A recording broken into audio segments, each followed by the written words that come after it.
En estos días todos echamos de menos muchas cosas. Yo añoro los ratos de descanso entre clase y clase tomando un té con mis compañeros de equipo. Con Mary, con María José, con David,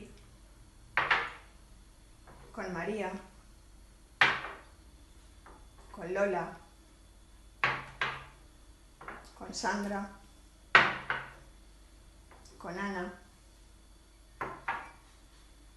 con Fran, con Adán, con Paco, y esta soy yo. Somos los compañeros de Ruzafa. Te invito a que te unas a esta iniciativa. Coloca en tu mesa las tazas de las personas que echas de menos. Haz una fotografía y compártela. Cuando esto termine, repetiremos las fotos, pero con las personas a las que ahora representan las tazas. Quédate en casa y comparte tus tazas.